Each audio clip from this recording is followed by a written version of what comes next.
ESPN Sports Center tweeted out something about Nipsey Hussle, a rapper. They somehow have connected him to the sports world. They threw him in a Lakers jersey, and maybe he was a Lakers fan. But he wasn't Jack Nicholson.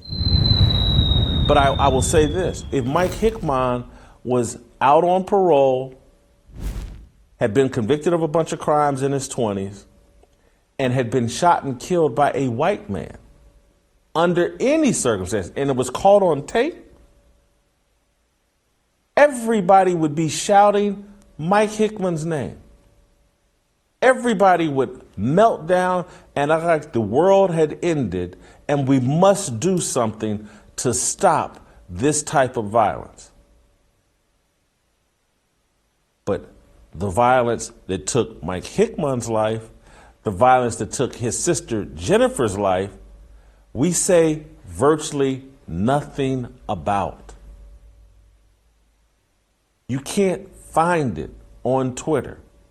You can't. ESPN hosted no segments about Mike Hickmon as far as I could see. ESPN's, their Sports Center Twitter app tweeted out today something celebrating Nipsey Hussle. He would have been 37 today. ESPN Sports Center tweeted out something about Nipsey Hussle, a rapper. They somehow have connected him to the sports world. They threw him in a Lakers jersey, and maybe he was a Lakers fan. But he wasn't Jack Nicholson. I didn't see Nipsey Hussle sitting courtside. No one knew who Nipsey Hussle really was outside of LA until after he was gunned down by a black criminal. But Nipsey Hussle was just some rapper with no connection really to the sports world. Yes, he was friends with a few professional athletes.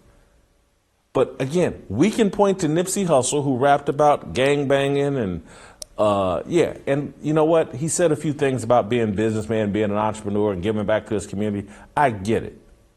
But we know what Nipsey Hussle rapped about in reality most of the time to gain attention and fame and whatever bit of wealth that he had.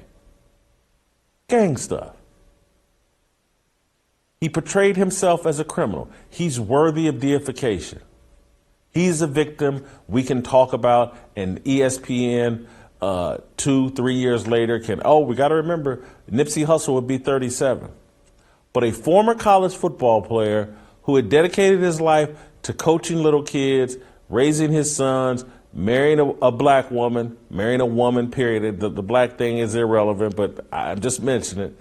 This dude, let's ignore him. Let's not talk about him. Let's not talk about the tragedy that befell him, befell his sisters, and befalls thousands of young black people annually. Thousands annually. Let's call that a proximity crime, but if 15 resisting criminals get killed a year by some white man or white police officer, that's an epidemic that must be stopped.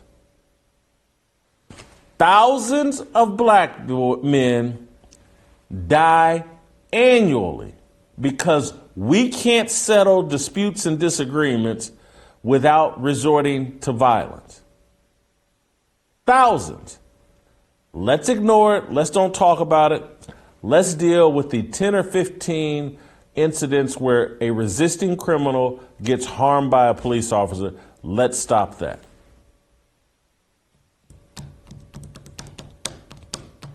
That doesn't bother you? That doesn't bother anyone?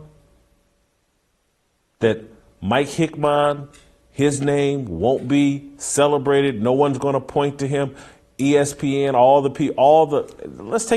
the other celebrities that love screaming about George Floyd, Rayshard Brooks, Jacob Blake, Eric Garner.